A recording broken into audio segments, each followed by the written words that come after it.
قرآن مجید اللہ سبحانہ و تعالی کی آخری وحی اپنے آخری پیغمبر محمد صلی اللہ علیہ وسلم پہ نازل کی گئی تھی۔ قرآن مجید ساری دنیا میں سب سے بہترین کتاب ہے، وہ ساری انسانیت کے لیے ہدایت ہے۔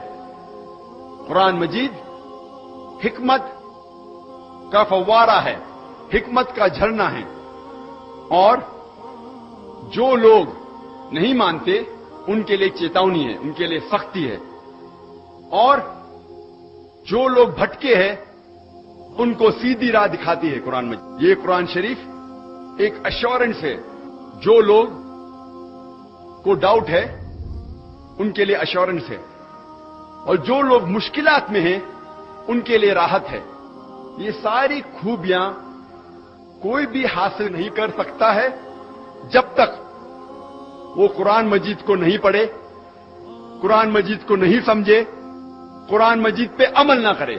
یہ ساری قرآن مجید کی خوبیاں ہم تبھی حاصل کر سکتے جب ہم قرآن مجید کو پڑھے، اس کو سمجھے اور اس کے اوپر عمل کریں۔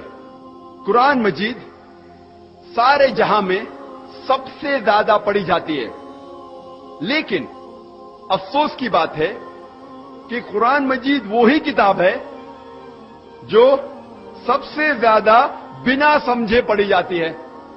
یہ وہ کتاب ہے جو لوگ بنا سمجھے پڑھتے ہیں۔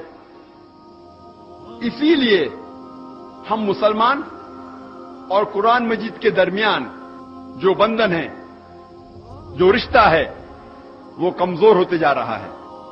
کتنی افسوس کی بات ہے کہ ایک شخص قرآن کے قریب آتا ہے، قرآن پڑھتا ہے، لیکن اس کے زندگی میں کوئی بھی تبدیلی نہیں آتی، اس کے جینے کے سٹائل میں، اس کے رہن سہن میں کوئی فرق نہیں آتا، اس کا دل ذرا بھی نہیں پگھلتا۔ افسوس کی بات ہے کہ کوئی قرآن مجید کے قریب آتا ہے اور اس میں کوئی تبدیلی نہیں آتی۔ اللہ سبحانہ و تعالی فرماتے ہیں قرآن شریف میں، سورہ آل عمران سورہ نمبر 3 آیت نمبر 110 میں، کنتم خیر امۃ اخرجت للناس۔ اللہ تعالیٰ مسلمانوں سے فرماتے ہیں آپ سارے جہاں میں سب سے بہترین امہ ہیں۔ جب بھی کوئی تعریف کی جاتی ہے، جب بھی کوئی عہدہ دیا جاتا ہے، اس کے ساتھ ذمہ داری ہونا ضروری ہے۔ کوئی بھی عہدے کے ساتھ ذمہ داری ہونا ضروری ہے۔ جب اللہ سبحانہ و تعالیٰ اس آیت میں فرماتے ہیں، ہم مسلمان سے کہتے ہیں کہ ہم خیر امہ ہیں، سارے جہاں میں سب سے بہترین امہ ہیں، ہمارے اوپر کوئی ذمہ داری نہیں ہے؟ اسی آیت میں اللہ سبحانہ و تعالیٰ ذمہ داری بھی کہتے ہیں۔ اللہ تعالیٰ فرماتے تأمرون بالمعروف وتنہون عن المنکر وتؤمنون باللہ، کیونکہ ہم لوگوں کو اچھائی کی طرف بلاتے ہیں اور برائی سے روکتے ہیں۔ اگر ہم لوگوں کو اچھائی کی طرف بلانا چاہتے ہیں اور برائی سے روکنا چاہتے ہیں تو ہمیں ضروری ہے کہ ہم قرآن مجید سمجھ کے پڑھیں۔ اگر ہم قرآن سمجھ کر نہیں پڑھیں گے تو لوگوں کو اچھائی کی طرف کیسے بلائیں گے اور برائی کی طرف کیسے روکیں گے؟ اور اگر ہم قرآن مجید سمجھ کر نہیں پڑھے اور لوگوں کو اچھائی کی طرف نہیں بلائے اور برائی سے نہیں روکے تو ہم خیرہ امہ کہلانے کے لائق نہیں ہیں، ہم مسلمان کہلانے کے لائق نہیں ہیں۔ یہ لفظ قرآن عربی لفظ قرأ یا اقرا سے آتا ہے، جس کے معنی ہے کہ پڑھو۔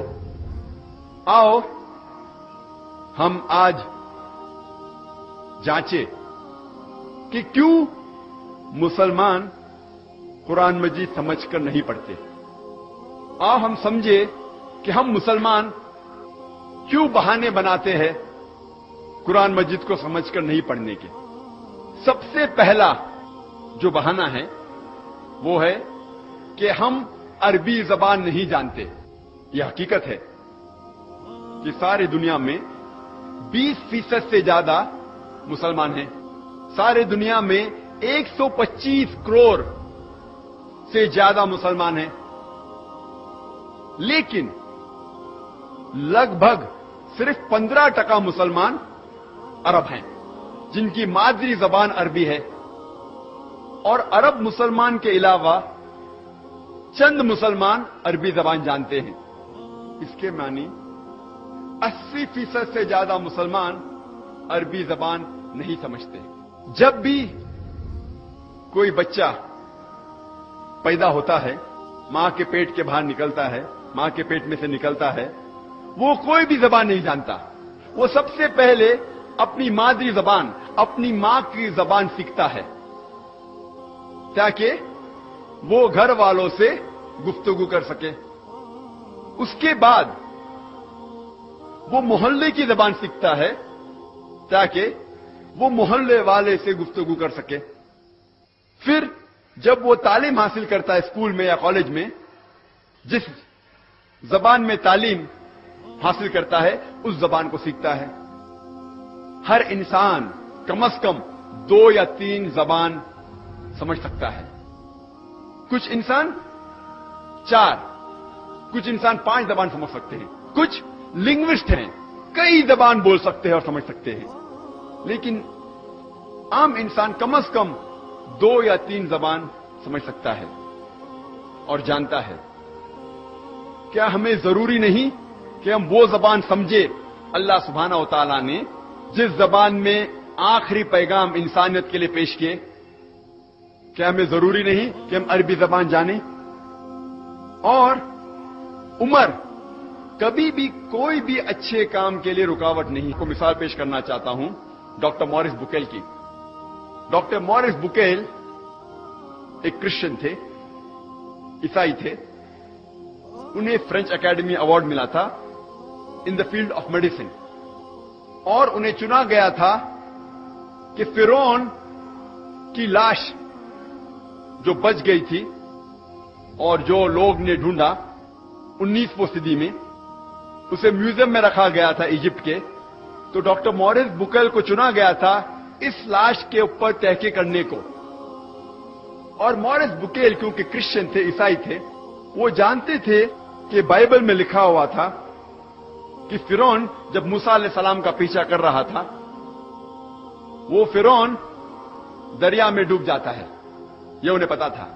لیکن جب ڈاکٹر موریس بکیل عرب ممالک کا دورہ کر رہے تھے، وہاں ایک عرب نے کہا کہ کچھ نئی بات نہیں کہ آپ نے فرعون کی لاش کو ڈھونڈ نکالا، کیونکہ اللہ سبحانہ و تعالیٰ فرماتے ہیں سورہ یونس میں، سورہ نمبر 10 آیت نمبر 92 میں، اللہ سبحانہ و تعالیٰ فرماتے ہیں کہ ہم فرعون کی لاش کو حفاظت سے رکھیں گے، محفوظ رکھیں گے، تاکہ ساری دنیا کے لیے وہ ایک نشانی بنے۔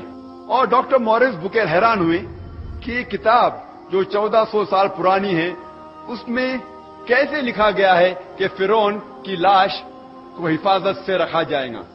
اسی لیے ڈاکٹر موریس بکیل نے قرآن مجید کا ترجمہ پڑھا، اور ترجمہ پڑھنے کے بعد اتنا متاثر ہوئے کہ قرآن کو اور اچھی طریقے سے سمجھنے کے لیے 50 سال کی عمر میں انہوں نے عربی زبان سیکھی اور قرآن کا مطالعہ کیا۔ اس کے بعد ایک کتاب لکھی، بائبل، قرآن اینڈ سائنس، اور یہ کتاب کافی مشہور ہے اور کئی زبانوں میں اس کا ترجمہ ہو چکا ہے۔ میں نے مثال آپ کو دی آپ کو سمجھانے کے لیے کہ ایک غیر مسلمان، ایک کرسچن، ایک عیسائی 50 سال کی عمر میں قرآن شریف کو اور اچھی طریقے سے سمجھنے کے لیے 50 سال کی عمر میں عربی زبان سیکھتا ہے۔ میں جانتا ہوں کہ ہم سب ڈاکٹر موریس بکیل کی طرح جذبہ نہیں رکھتے ہوں گے، لیکن اگر ہم عربی زبان نہیں جانتے تو کم از کم قرآن مجید کا ترجمہ تو پڑھ سکتے ہیں۔